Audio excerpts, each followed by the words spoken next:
What is going on, party people, and welcome to episode 11 of the review show. Each week here we pick something new, a comic book, a movie, TV show, who knows what. We'll rate it, we'll watch it, we'll do what we have to do, and we'll come back here and we'll talk about it. My name is Kyle Springer, and I am joined, as always, by Melissa Wilkinson. How are you, Hello. Melissa? I'm doing great today. How are you, Kyle? I'm doing fantastic, and I realized halfway through that last week we talked about me, throwing part of that introduction to you. And I was like, I'm saying the things I think I was supposed to tell her to say. So I'm just gonna keep going with this and then make myself look like an idiot afterwards. No, that's fine. So we will get there. So it's not just me doing the introduction every single time, and you guys don't get sick of my voice. That being said, how was your week? What have you been up to? Week was pretty good. I worked a lot. I read a lot. That's pretty much how most of my weeks go. There you go. Sounds like a good week then. Mm-hmm. It's, for me, E3 just started. Yes. You perked up and got excited at that. Are you much of a video game player? No, but I know what E3 is and what it means to people, and I like this just atmosphere that is around It's when so much E3 fun. happens. It gets me ready for San Diego Comic-Con next month. Yeah, it's so much fun to me. I'll sit there and I'll live tweet all of the conferences and stuff like that. Mm-hmm. We're recording this the weekend it started, so today is Sunday, the whatever the hell it is. 10th? The 10th, yeah. So yesterday EA had their first conference, and that was the one that started it off. Today is Microsoft and Bethesda, so I'm excited for that. But that's not really what we're here to be talking about, though. So We're here to talk about something very different. Yes, very, very different. Still a lot of fun, though. Mm-hmm. What are we talking about this week, Melissa? We are talking about the Mel Brooks comedy classic Young Frankenstein. I gave you a selection of Father's Day themed pitches. I gave you a movie about fathers, which was a goofy movie. Yes. This movie, which was my favorite movie my dad showed me when I was a little kid, and the John Wicks, which my dad is currently obsessed with. And you went with this one, and you said you had never seen it before. I haven't. This was my first time watching it. I've seen a couple movies from Mel Brooks. Usually the ones that I think are most people know about. I've seen Spaceballs, I've seen Blazing Saddles, Men in Tights, stuff like that. But I haven't seen this one yet. Well, I have now.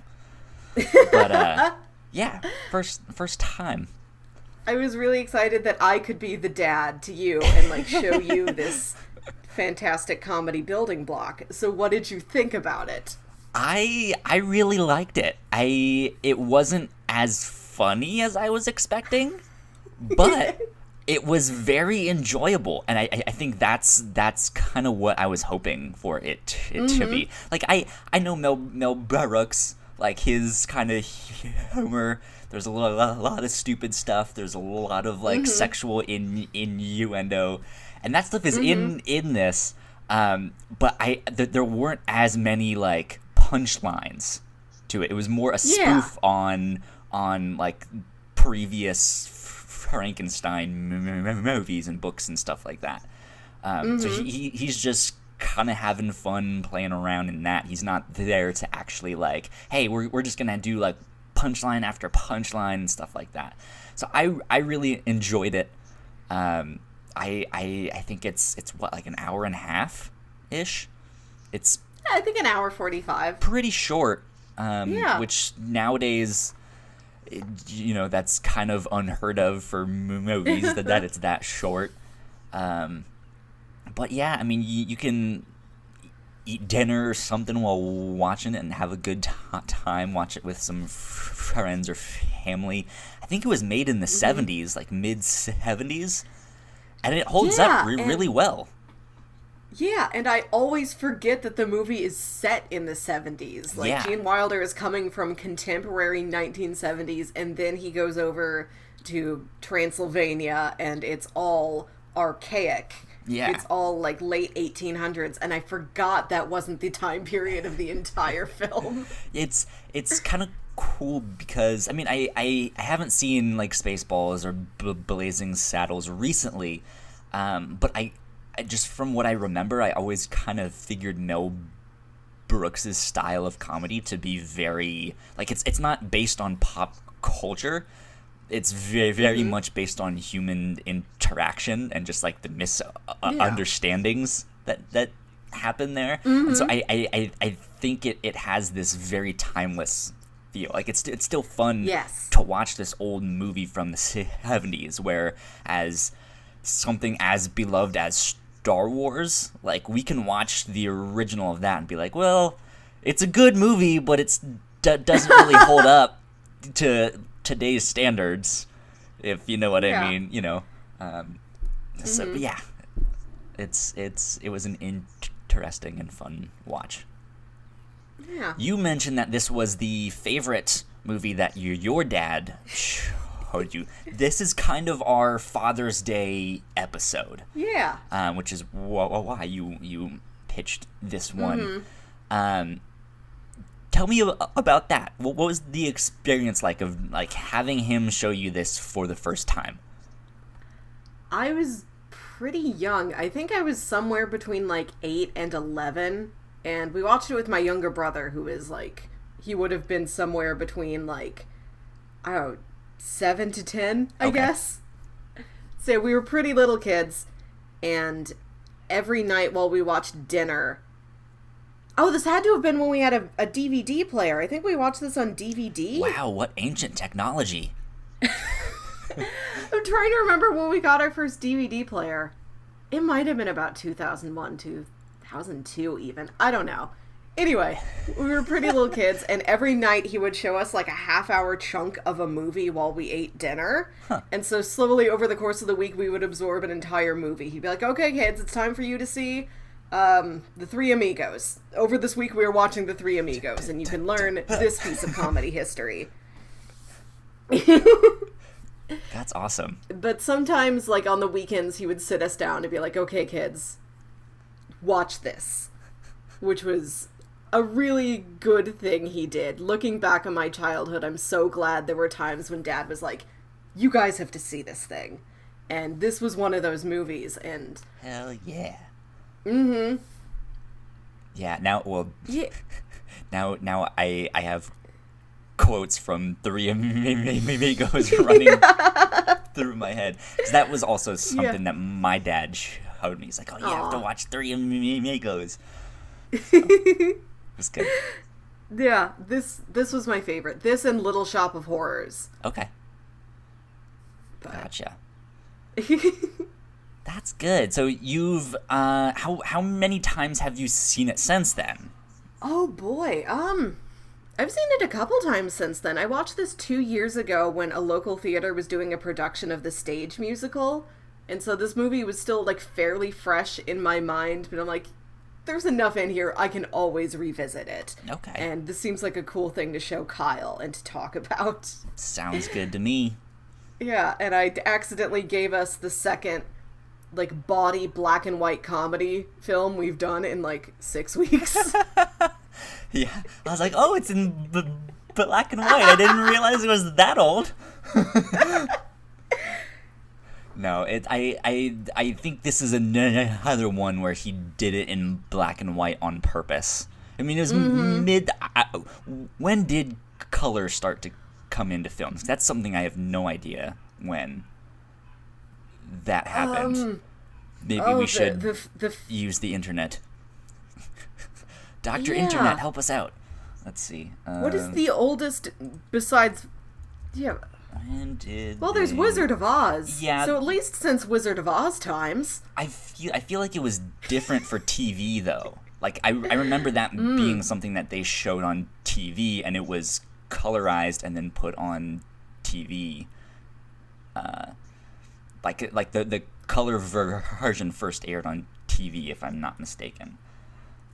Really? I think so. If I'm wrong, I have no idea why. Let's see. Many additive color. No, that's color photography. Don't give me that shit. Color motion picture film. Wikipedia. Don't fail me now. First to both exposed color photographic film. Blah blah blah. The first color cinematography. Systems patented in 1989. Tested in 1902. Blah blah blah. I don't think that's really going to give me a definite answer unless I actually read the whole article.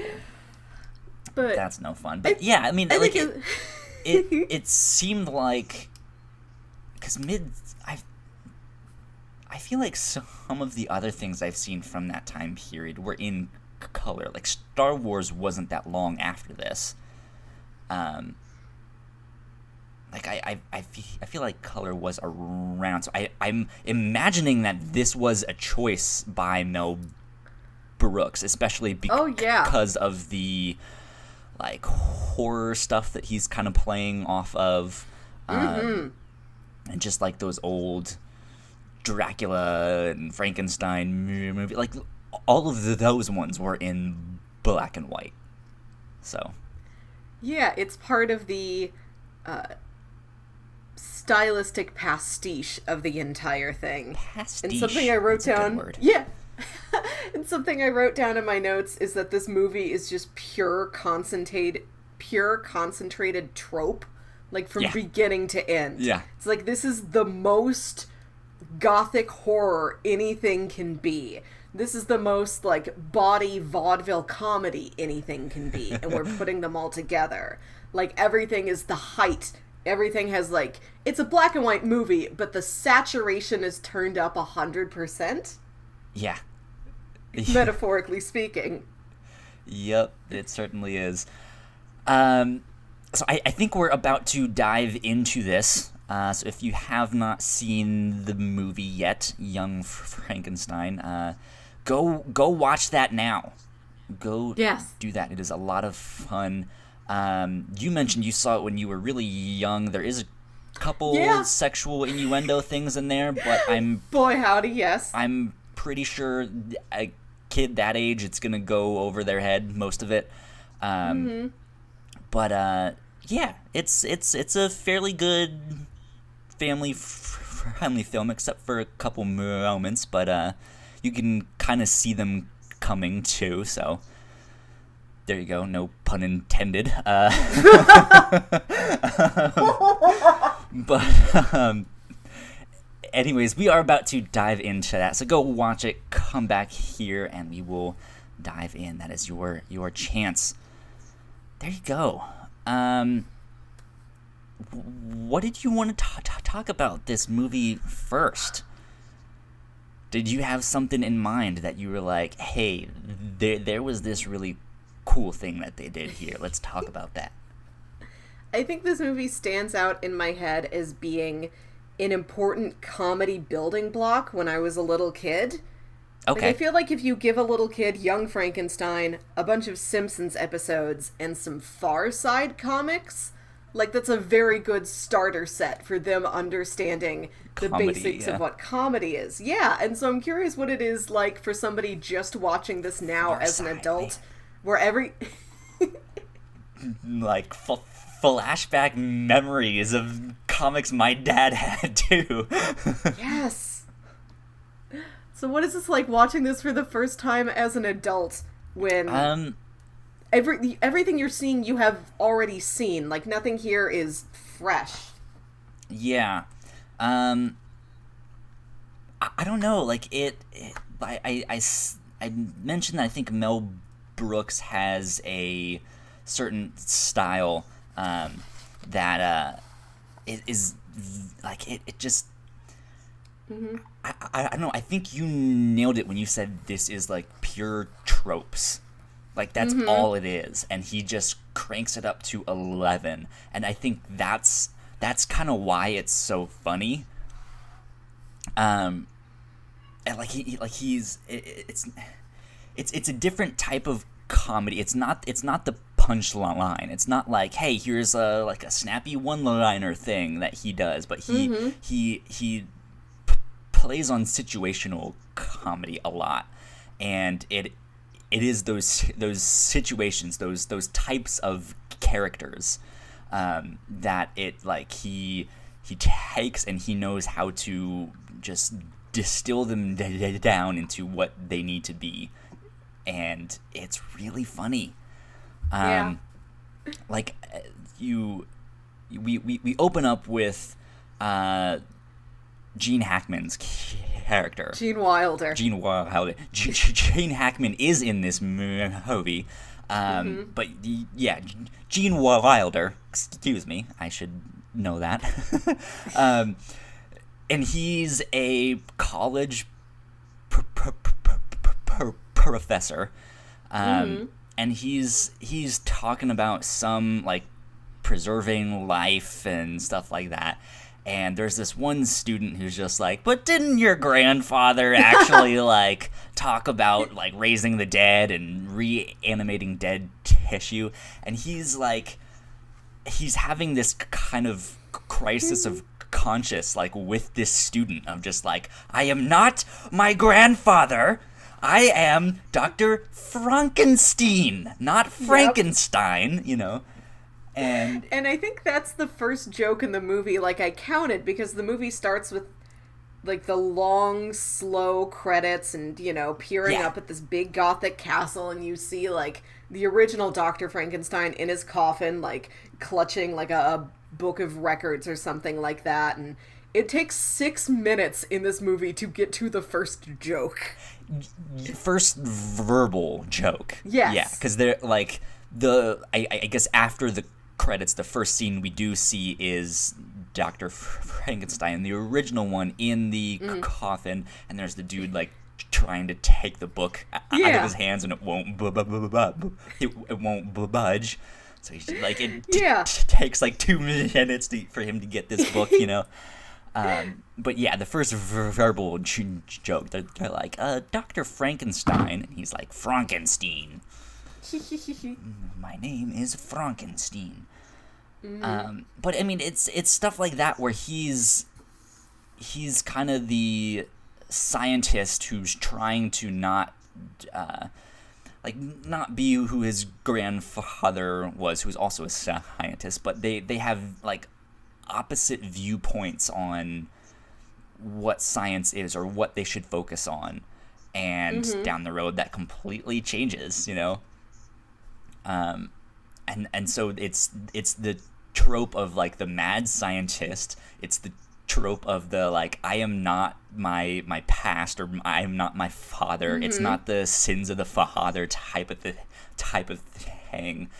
And then he's this like, he also has this like short-tempered charm.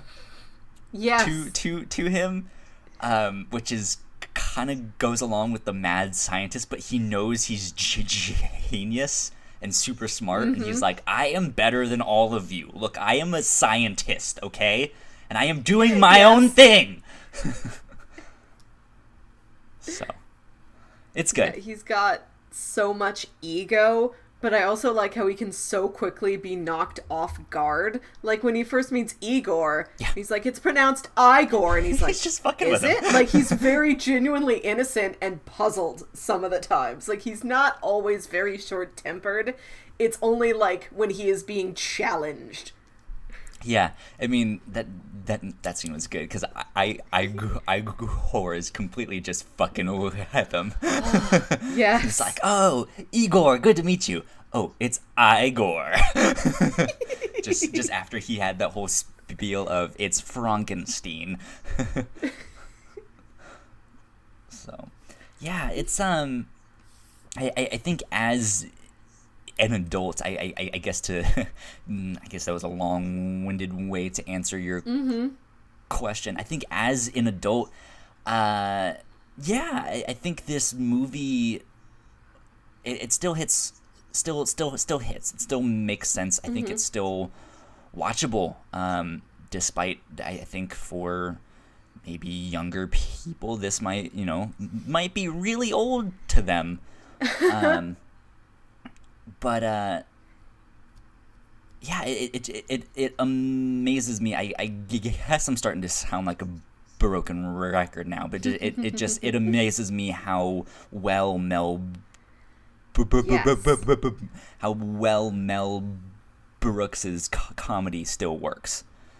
Because it's so just simple and repetitive, but it's juvenile in like a way that knows that it's juvenile. Like, it's silly. Yeah. And it's a sort of silliness that feels timeless. Yeah, we're gonna make a fart joke. We're gonna make a dick joke. We're gonna make some like offhanded like slapstick.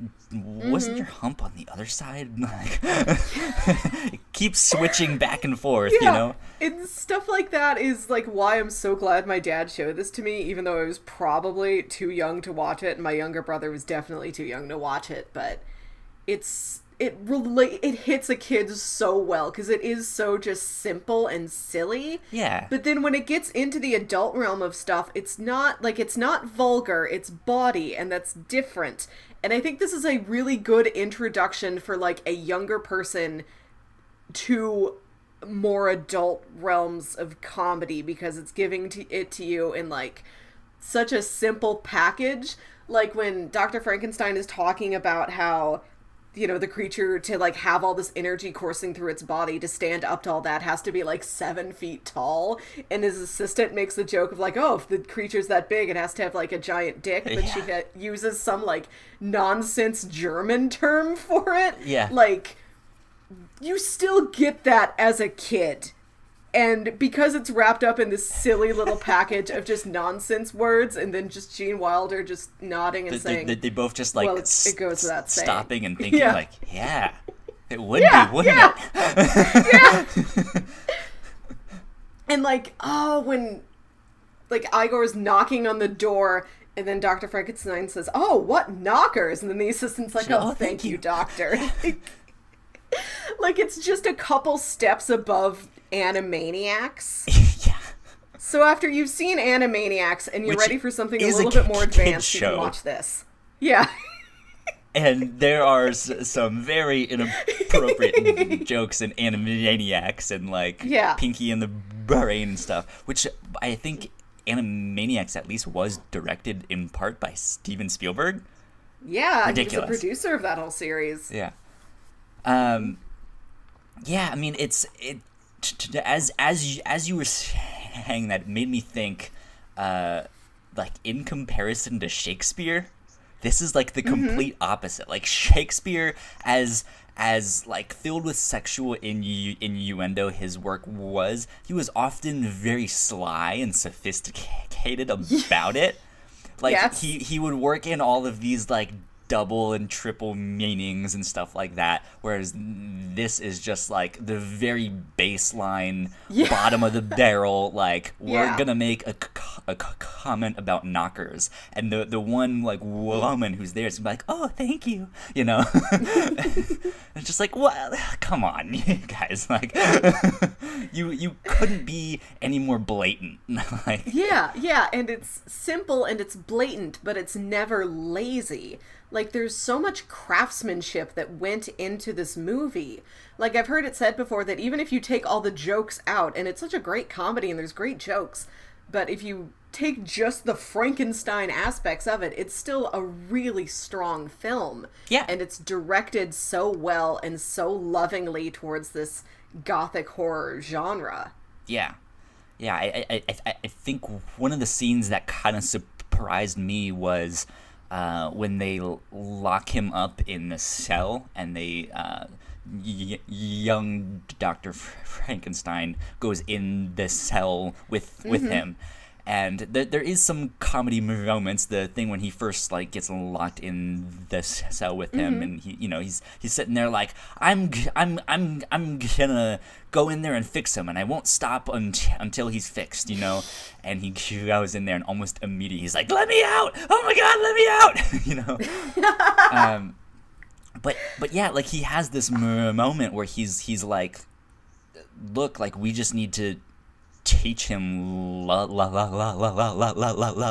We need to teach him about love and like what it's like to be loved and give love." Yeah. And that's kind of it. It doesn't like it has this like idea and message behind it of like it doesn't matter who you are, how much of a monster either you think you are or other people think you are. Like if you are kind, if you are loving, like you can connect with anyone, And it like in the midst of a almost slapstick comedy, that's like, oh, okay, that's a good little message you have there, Yeah, and this is a sarcastic movie, but it's not mean-spirited. It's not like Igor and Victor hate each other.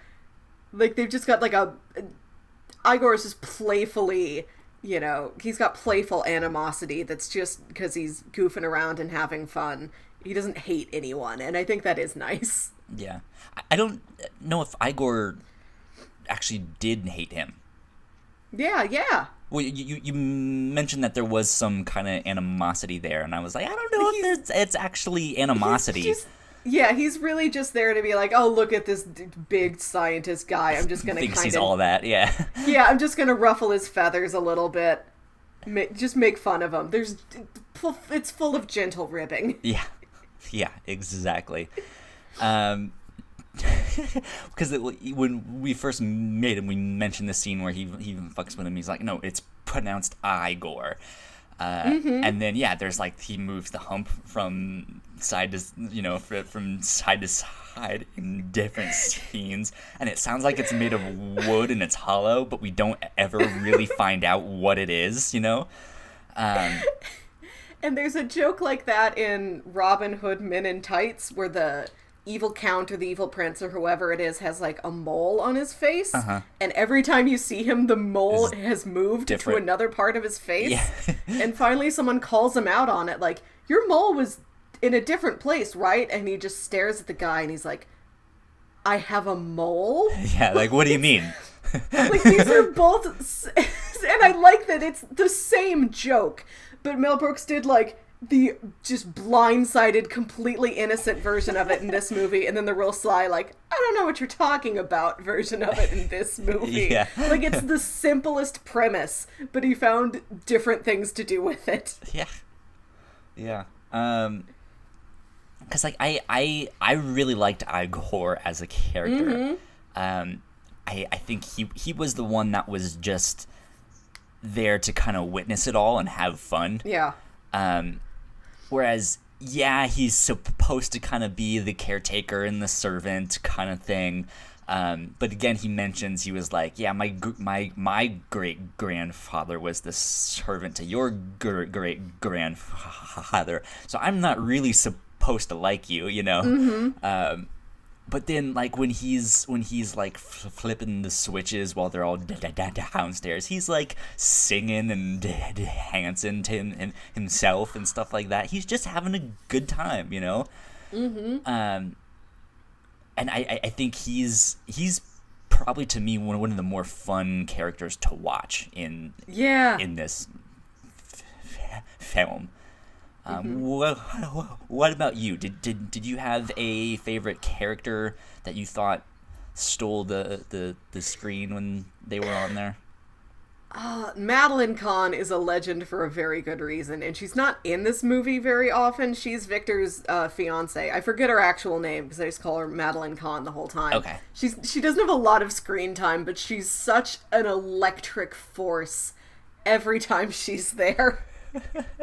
And then I loved Inga, the lab assistant, because there's a lot of long stretches of time where she's not saying anything. Like, it's Victor doing like scientific exposition and all that, but she she never like just drops. Like when she's not saying anything, she's still performing. She's still looking like very actively interested. She's always actively listening, and it's just such a great silent performance a lot of the time. Yeah, she's so fun. I really like the female characters in this movie. I liked how they've got sex on the brain just as much as the male characters do. Like, they're never lagging behind. They're never like, oh, sex? They're like, no, I'm thinking about that too. Like, I'm a couple steps ahead of you, actually, probably. Yeah, all of them are very confident, and I really liked that. Yeah.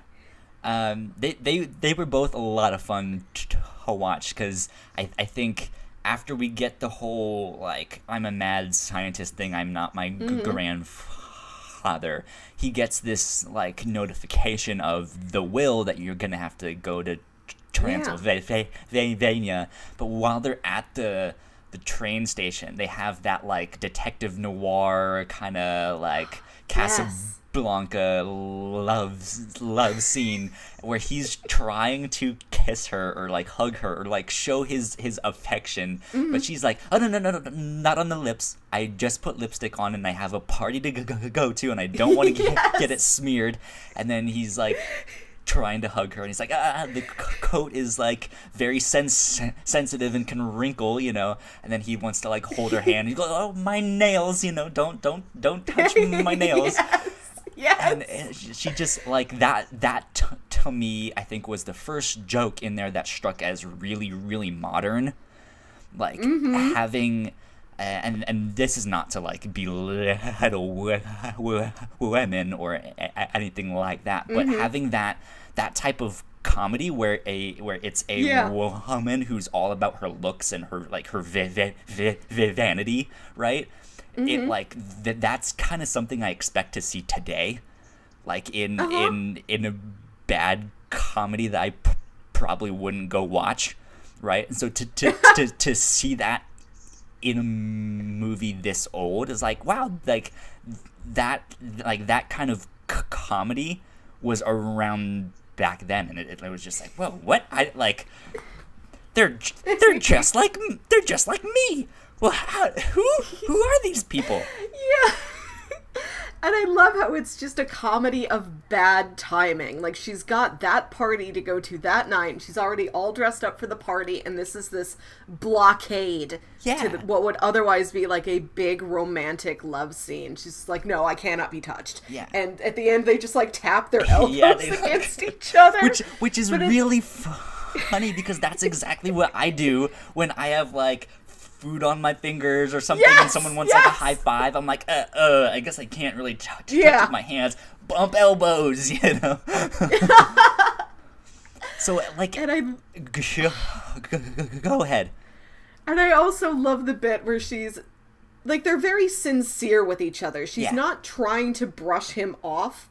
I like that the love they have for each other it's shallow, but it's very sincere in that shallowness. Yeah.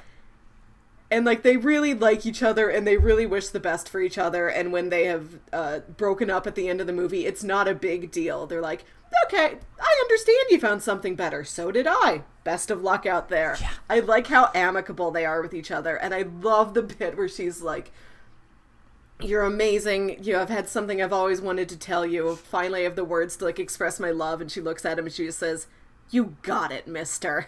Yeah. Which is something that works so well as a joke, but also like, oh, that's a really good unconventional romantic statement. You're swell. Yeah. Yeah, it's I think that first scene at the train station really, like, to me it made the movie a lot more interesting. Because I guess I always have this stigma in my mind when I'm watching older movies that people are still in theater mode. Like movies haven't become what I know them as movies today. It's still like, hey, this is a theatrical play, but we're just filming it, right? So everyone is overacting, they're over exaggerating and stuff like that. And yeah, to see them being like, well, I guess I can't really touch you. Let's bump elbows, you know? Like that made it that much more interesting to me, because it seemed like they weren't actually acting. It's like, that's what I do normally. Yeah. So I could relate to them a lot more. Here's this guy who's supposed to be this mad scientist who's bumping elbows with his girlfriend, you know? Just like, it's the stupidest thing, but it's like I can kind of connect to that, you know? Yeah.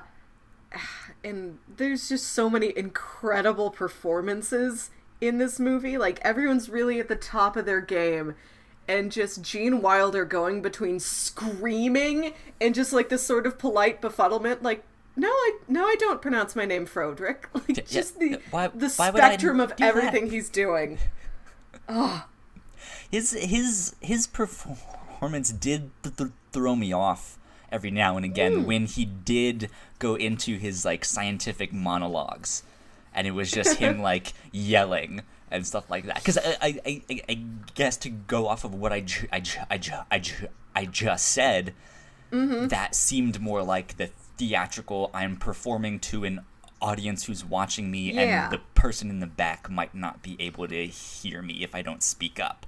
So I'm going to speak really loud and science, you know? Yeah, and that's more of like the old gothic horror pastiche element of this movie. And I am glad it's there, that it's not just like a thin... we didn't just layer gothic horror over this like it's an Instagram filter or something. Like, we're really soaking this in old gothic horror tropes. And he would ramp up to get into that too. It wouldn't just like, you know, go on like that. He would kind of slowly, and then science, and then you could see like he was starting to think, and then it just more and more, and then yes, I can do this. I can bring him back to life, you know. So it was good, but I mean, it like I enjoyed it, but it was one of those weird things to me where it's like I could connect with you bumping elbows with your girlfriend, but as soon as you started to get into this like hyperbolic monologue, then it was just like, okay, now I'm watching an old movie again, you know? Yeah. So it was good. You mentioned an interesting point, and actually it's something that I kind of wanted to talk about. Yeah. The idea that the women in this film, I think there's really only two for the most part, and I don't think they ever really talk either, which is unfortunate. No, there's three. Frau Blucher doesn't do a ton of stuff. I saw the stage musical of this a couple years ago, which is really fun, and she's got more to do in that, and like all the ladies have got these big show-stopping numbers that are just so much fun to see. If you have the opportunity to see this musical live, it's a good time. Cool. Good to know. Good to know. But you mentioned the idea that these women also had sex on the brain, and they were kind of one or two steps ahead of the guys.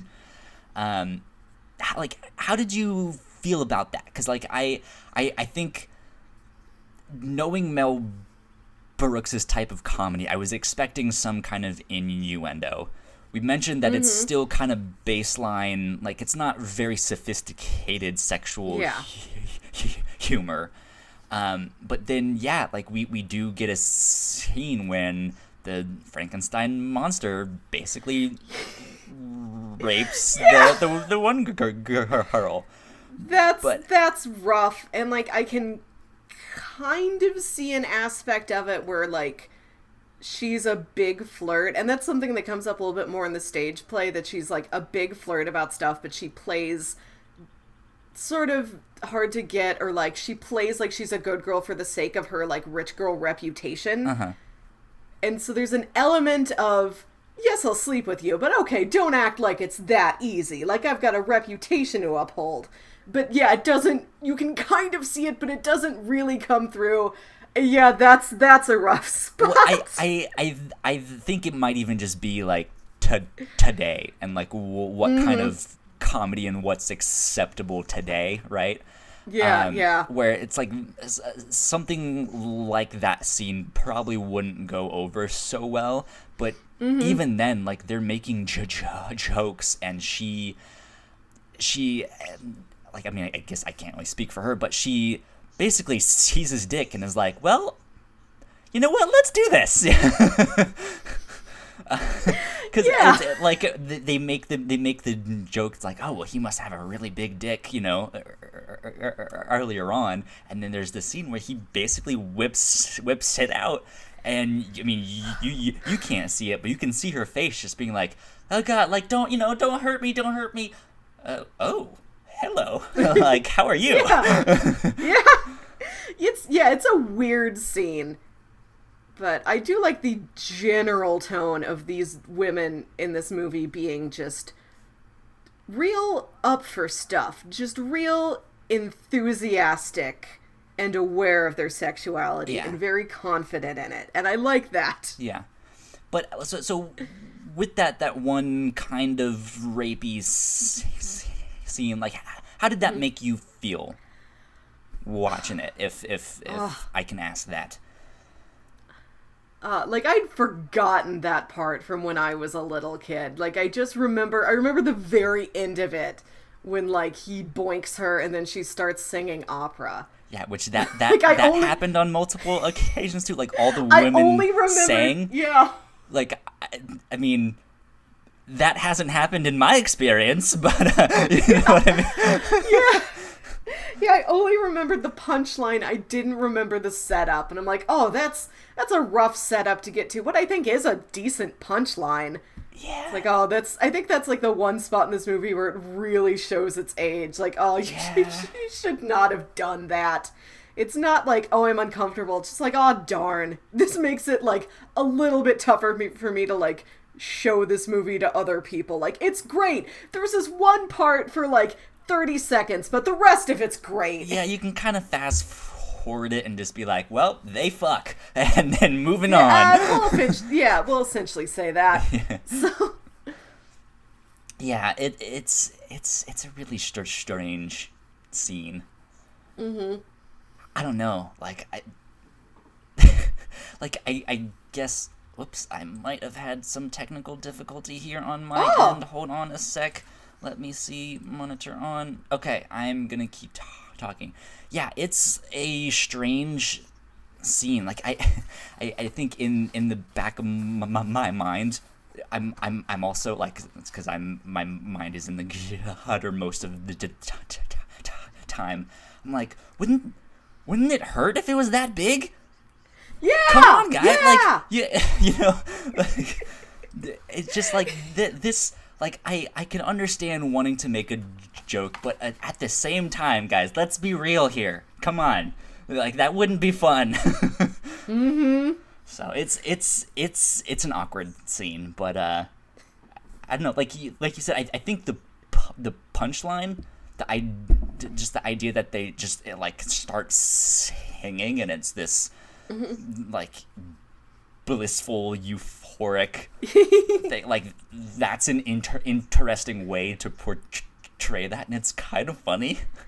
Yeah, and it's not so much a commentary on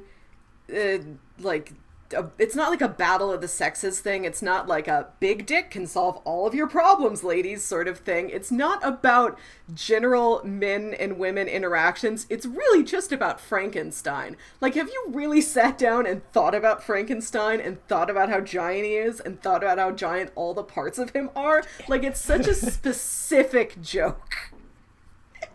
That, like, would not, like, this is the one place it could be. That's not a joke, that's not a general joke. You couldn't throw something like that in, like, Blazing Saddles or whatever, because it doesn't belong there. It belongs to Frankenstein. Yeah. Like, it's the kind of thing you would think about and joke around with when you're hanging out with your best friend, and it's like, it's past stupid o'clock, and you're like, hi, or you're drunk, and you're sitting there. Do you ever think about Frankenstein? Nah, man. Do you? Yeah. You ever think about just how big he is? Yeah, it's weird, man. Yeah, his dick would be really big.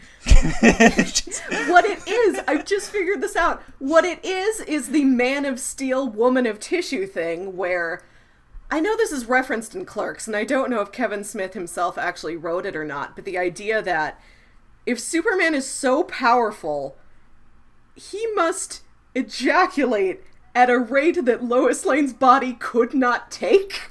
Probably. Have you heard his muscles this thing? are that strong. Yes! So it's like the Frankenstein version of that. Yeah.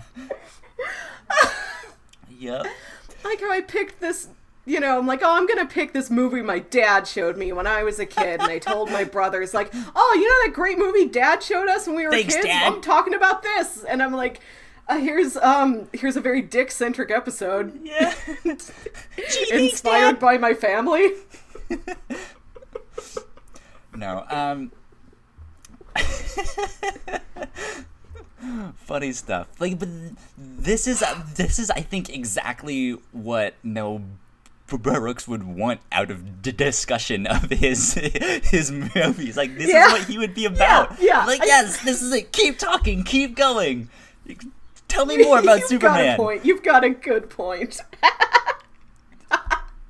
So yeah. Good stuff. I want to talk about the musical scene, because I think when I pitched this to you last week, I was like, oh, my dad got me into comedy, he got me into sci-fi, and he got me into musicals, and this movie's got a little bit of all of that. Did you know about the Puttin' on the Ritz scene? Had you heard of that, or had that was that a complete surprise to you when you were watching this movie? Surprise. So how was that? How was that twist for you? That was amazing. It really is. It was fantastic.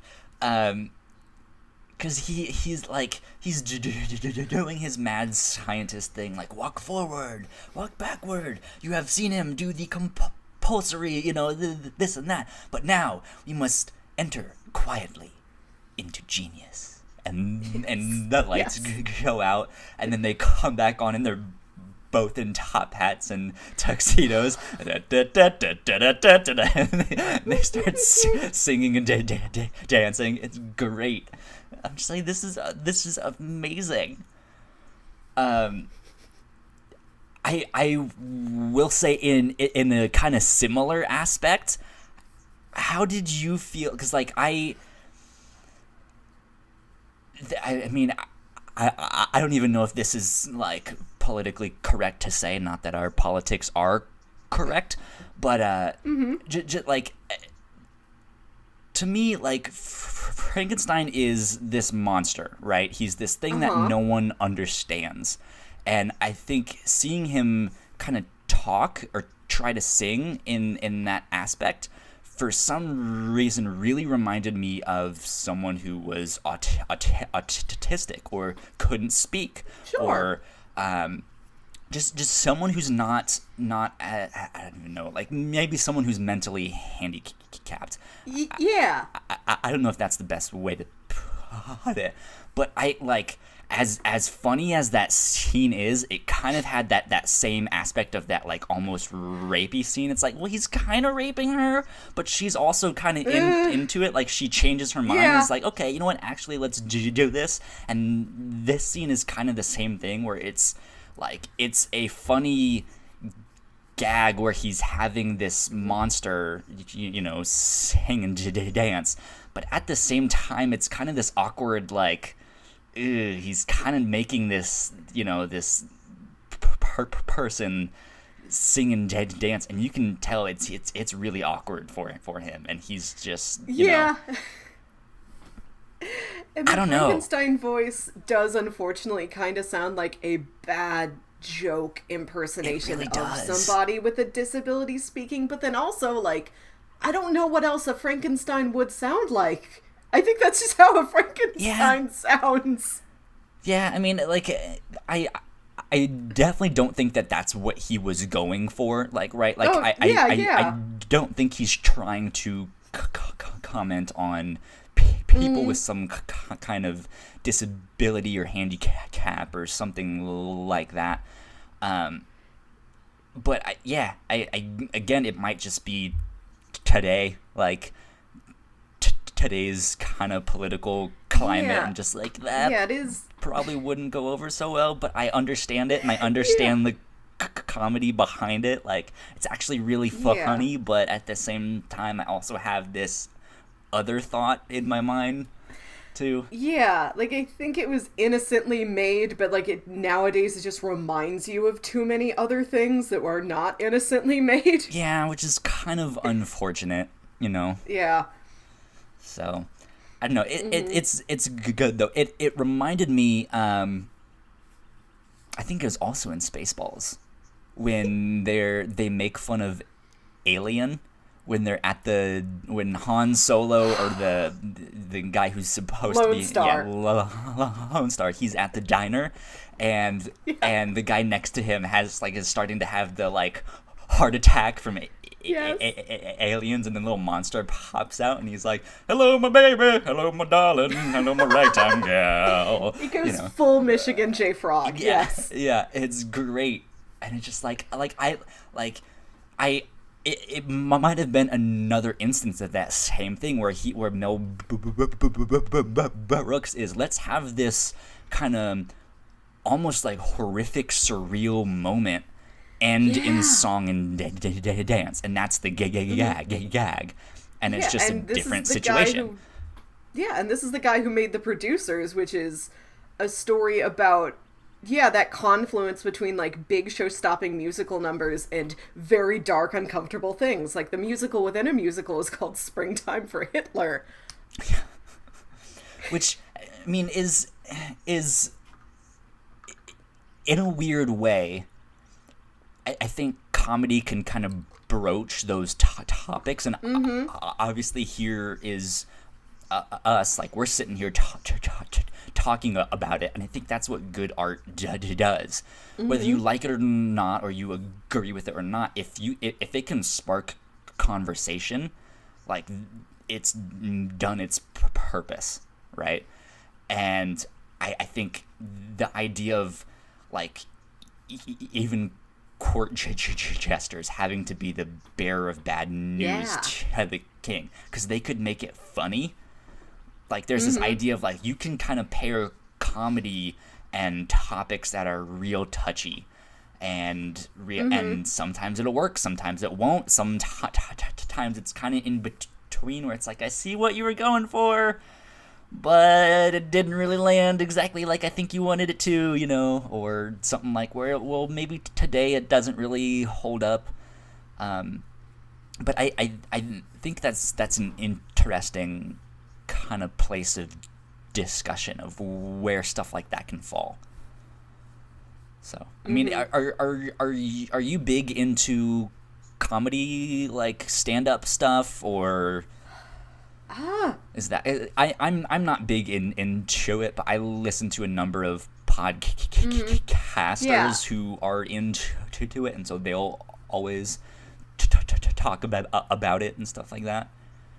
Yeah, I do like some stand-up. My comedy experience is more with just improv. Like, I love a Christopher Guest movie. I love Comedy Bang Bang. Okay. Spontanea Nation. I'm listening to that a lot. I have a lot of comedy podcast experience more than, like, comedy in other forms. Gotcha. Like, you've mentioned Seinfeld a lot of times, and I don't have a great familiarity with Seinfeld. I've got some big comedy blind spots. I don't know a lot about SNL.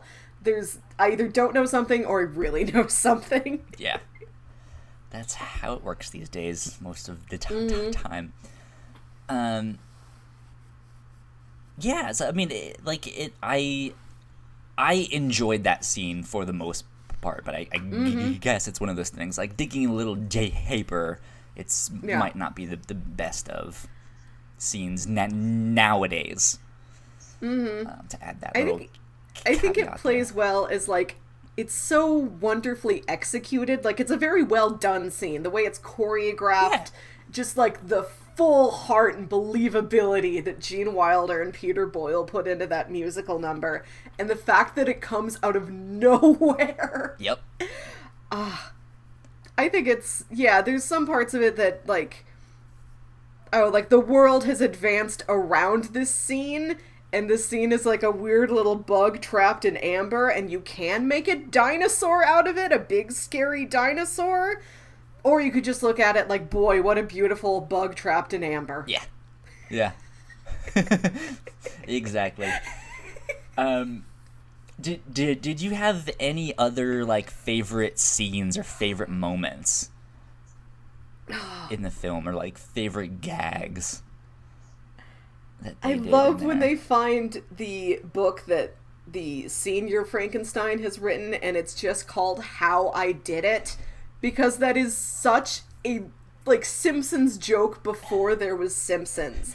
And I'm looking at something that other, like, comedy teams have gone on to work with and like perfect to the point where even retroactively, like, everything reminds you of that. Like, there were sign gags for decades before The Simpsons came along, but The Simpsons is so good at sign gags that even old sign gags will just remind you of, like, oh yeah, that's like that thing I saw in Simpsons once. Yeah, exactly. Yeah, there's so many great, like, individual jokes in this thing, like the candles and the spinning bookcase and the game of charades where he's being choked by the monster for like 2 solid minutes, where they have to play charades and they can't get to the word sedative. Like, sedative! Yeah, that moment was fantastic. Afterwards, he's finally free and he's just like, sedative? Come on! Like, you bastard.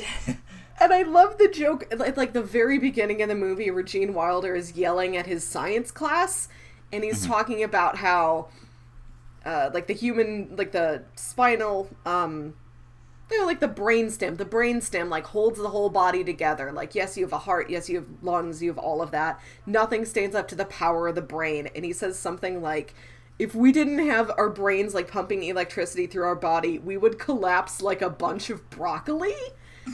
And I think about that line a lot, in that there are so many other things he could have picked. Like, there are weaker foods than broccoli. You could have collapsed like a bunch of linguine, and that would have gotten the image across closer. Like a wet noodle. Yeah, but it's broccoli, which is fairly sturdy as a food goes. It's hard to snap a broccoli in half if it's raw. But that's just such a specific thing to go for. I don't know if that joke would be as funny if he said anything else. It's just the specificity and the absolute conviction with which Gene Wilder shouts, broccoli! And it's just how absurd it is. It's like, that outstanding. Doesn't really fit, but okay. Yeah. He's absolutely certain in his convictions that if you don't have a brainstem, you collapse like broccoli specifically. Yeah. I think for me, one of the funnier scenes was actually, like, the actual joke wasn't all that funny, but to see it in this movie just makes you realize how funny it was in the older versions. When the, like, townsfolk are having their, like, town meeting, and the one dude who's like, we can't trust him. He's a scientist, and you know what scientists want to do? Take over the world. And they're all just like, yeah, we can't let that happen. You know. And I love a good angry mob. An angry mob that's that gang mentality. Yeah, and it's just like, they didn't have any other justification for it in the older versions, did they? Like, you didn't even need to make that a joke. Like, that's literally a scene lifted, you know, from, like, that, like those old, like, Universal horror films. It's like that is the joke. The joke is that you didn't need to do anything to it. So that one was really funny to me. It was like, just by saying, like, they want to take over the world, you know, it's like they go completely mad and just like, pitchforks, let's get them. Ridiculous. Crazy stuff. Yeah, and this is a movie that is not quite as chock-a-block with jokes as you might expect. It's a little bit more slowly paced. It kind of parses out what the jokes are. Like, it's not punchline after punchline. A lot of the comedy comes from the absurdity and just the absolute, like, execution of the entire thing.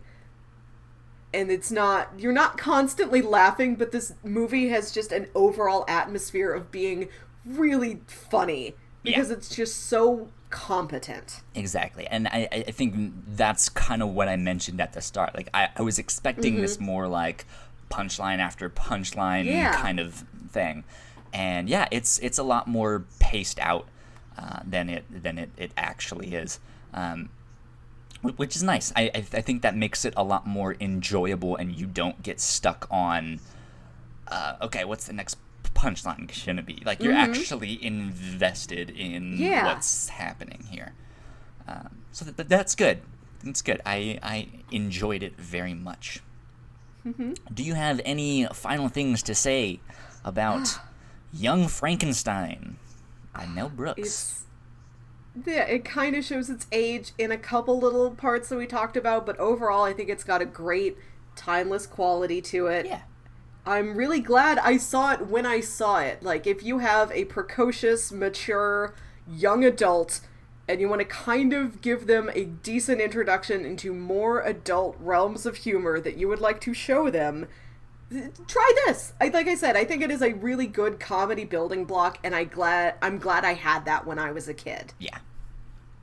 I think for me, mine was Spaceballs, which is admittedly kind of a lot more sexual innuendo, and yeah, it's a lot goofier. Like, this is like this is like an homage. Spaceballs is a full up just spoof. It has a lot more like cuss words and stuff. Yeah, too. I like that. they're all assholes. Like everybody in the ship is part of one family, and the family's surname is Asshole. Is that correct? Yep, I'm pretty sure. But yeah, it's good. I recommend this one as well. Go check it out. But we are about to get into pitches for next week. Yes. Before I do that, though, if you've been joining us on the live stream here, thank you for checking it out. Yes, this is a live show. You can watch this every week. I think we've finally nailed down a time that we are going to be doing this week in and week out. Sunday mornings at noon Eastern time. So if you guys are anywhere else, you might have to do a little bit of mathing to figure out what time it is for you, because I don't know all of those off the top of my head. But noon Eastern time every Sunday, unless we tell you otherwise. Come on down to twitch.tv/The Whatnauts, and you can watch it live with us. You can hang out in the chat and talk with us and give us your opinions on the stuff that we've been watching and talking about each week. That said, if you cannot make the live streams, that's a-okay. We put this up on YouTube and as a podcast a week later. So yeah, you guys can watch this pretty much anywhere. That being said, let's get on to pitches for next week. It is my turn. Are you excited to hear what I have to pitch you this week? I have 2 comic books and a movie, an animated movie. Comic number 1 is Department H, written by Matt Kint. And I remember when this book first started coming out, and it looked really, really cool. The cover is done in this kind of interesting watercolor style. Ooh. Basically, it is an underwater murder mystery. Mia is a special investigator hired to uncover possible sabotage taking place at a deep-sea research station. What she uncovers is a mind-blowing crime scene filled with suspects and terrible secrets, strange deep-sea creatures, and an impending flood. And it's called Department H. And I didn't put this together until like years after this book had come out, but Department H spells depth, and I felt really dumb for not figuring that out until like a year later. I was like, oh, I get it. So is this a graphic novel, or like how long is this? Let's see. I wanted to do volumes 1 and 2. Okay. I think there's more volumes than that. I don't know how many. I know there's at least 3. But I wanted to check that out. I know at least the first one is on Comixology Unlimited this month. So if you guys have access to Comixology Unlimited, it is on there. But yeah, it's one that like I know I like crime mystery stuff and kind of the added sci-fi aspect of like the underwater deep sea 20,000 leagues under the sea is kind of like, ooh, interesting. So that's pitch number 1. Pitch number 2 is almost a completely different kind of comic book. It is a little indie book called The Backstagers. And this is, let's see, I'll read the little thing here. When Jory transfers to an all-boys private high school, he's taken in by the only ones who won't treat him like a new kid. The lowly stage crew known as the Backstagers. Not only does he gain great lifetime friends, but Jory is also introduced to an entire magical world that lives behind the curtain. With the unpredictable twists and turns of the underground world, the Backstagers venture into the unknown, determined to put together the best play their high school has ever seen. Yeah. So I wanted to do volumes 1 and 2 of this as well. I don't remember how many issues of this there are. That might be the entirety of the thing, volumes 1 and 2. At least that's what is out now, if I'm not mistaken. I heard rumors that they might be bringing it back, but don't quote me on that. But yeah, this is written by James Tynion IV and drawn by Ryan, I believe it's pronounced Sai, but I do not know how to pronounce his last name. His or her. But yeah, it seems really, really cool, kind of in the same vein of like the Adventure Time kind of style cartoons, stuff like that. High school stage crew in their drama club. So should be a lot of fun. I think that should be cool. But my third stage, or my third pick, not stage. I have stage on the brain. I was in the mood for some Miyazaki. So I wanted to pitch My Neighbor Totoro. Yes, which that one pretty much no one needs an introduction for that one. Because you've at least heard of the movie. It's one of Miyazaki's more famous and well-known and well-recognized films. But yeah, for some reason, I was just like, you know what? It might be nice to watch a Miyazaki film this week. So I wanted to pitch that one, which, according to Wikipedia here, for those of you who have been living under a rock and have not seen this one, it tells the story of 2 young daughters of a professor and their interactions with friendly wood spirits in post-war rural Japan. Yeah. Miyazaki stuff is always really magical. The detail is always fantastic. They speak for themselves, basically. So, there you go. Those are my 3 picks, all very different. Department H, an underwater murder crime mystery thing.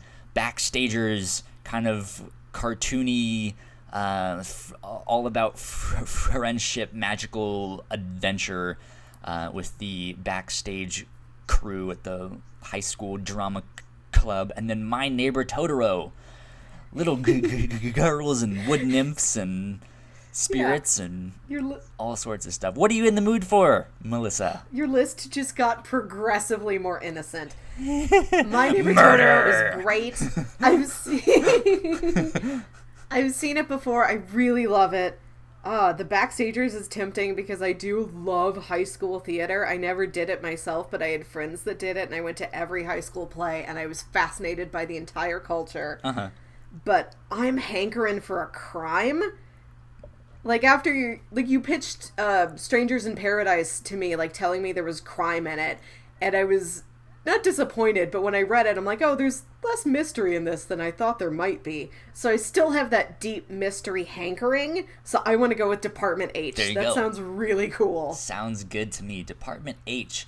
I think both written and drawn by Matt Kint. Okay. Yeah, I'm excited. I don't think I've read anything by Matt Kint. I know of some of his other work. He has a book called Mind Management, Mind MGMT. I've seen that on shelves, but I have not dived into any of his work, I don't think. So this is pretty exciting. Yeah. Yeah. I don't know. I don't really know what to expect with this one, so I'm sounds like interested. I have not seen The Shape of Water, but it sounds like what I know about that, but if it was a crime mystery and not a romance. Potentially, yeah. that could be it. Well, that's what we will be doing for next week.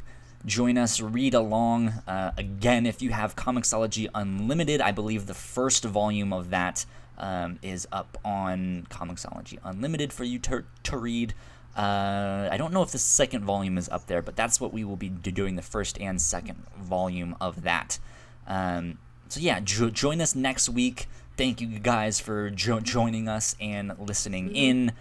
Go like, share, subscribe, retweet, tell a friend. Actually, here's something you guys can do. Here's some homework for all of you guys. Our YouTube page has 19 subscribers right now. We have, and one of them is me. We have thousands of followers on our Twitter, and we get a small but fairly humble amount of downloads each week on our episodes. Go subscribe to our YouTube page. Even if you don't normally listen to this show on YouTube, go open up your YouTube page. You probably already have an account, even if you don't know you have one. Go search for the Whatnauts podcast, and you can find us there and subscribe, because that would help us out a lot. Second thing that would help us out, incredibly a lot as well. We recently made it so that all of our podcasts now have their own separate feed on iTunes and wherever you get your podcasts. So we had a previous incarnation of this show, and all of our iTunes reviews were on and about that previous incarnation, but we need some new ones. So if you like the review show, please go find the review show in iTunes or wherever else you get your podcast and leave us a review. Please, that would help us out so much. You can type in the Whatnauts, and all of our podcasts will come up. So please go do that, because the more reviews we get, the more good reviews we get, the better we do in the iTunes charts, and the easier it is for people to find us. So help us out, because we need all the help we can get. And if you do in fact like this show, one last thing, you can head down to patreon.com/thewhatnauts and give us your hard-earned money. For just $1, you can get all of our episodes early. We will have more stuff coming down the road. But right now, you can get access to all of our episodes early. We should have some new shows starting up soon, so you get more than 4 episodes each month That's a lot. So, I mean, if you do the math, it's like less than 25 cents per episode. We cost as much as a gumball. Yeah. If you like us just as much as you like gumballs, actually, you know what? I take that back, because that might be a risk, because I like gumballs, you know. People love their gumballs. No, but yeah, if you guys want to support us, we would absolutely love to have your support, and Patreon helps us out a ton. However, if you cannot give to us monetarily, that's okay. Just enjoy the show and go do all the stuff on social media, and maybe sell your soul to us or the devil or something, so that we can have, a lot more support. That would be fantastic. Yeah, that's it. Melissa, where can they find you on the interwebs these days? I am on Twitter at Wilkywit. That's WILKYWIT. There you go. And if you guys want to find me on the internet, you can find me on Twitter at Hush315. You can find updates for all of our shows at the Whatnauts on Twitter. And be sure to check out our brand new website as well, thewhatnauts.com, for all sorts of stuff. We will be putting up, hopefully, news and reviews and articles and stuff like that down the road. I've been doing like a month in review stuff, so if you are fairly new to our show, or if you only catch certain episodes and you might have missed something, we have some. Well, I'm doing like a month in review. Here's all of the stuff that we did. Here's all of the news and all of that stuff. So that's that. I've talked your guys' ear off way too much with all of the thingamabobs and spiels. So we will get out of here. My name is Kyle Springer. I'm Melissa Wilkinson. There we go. And we are the Whatnauts. This has been the review show. We will see you guys next week. Adios, guys. Bye.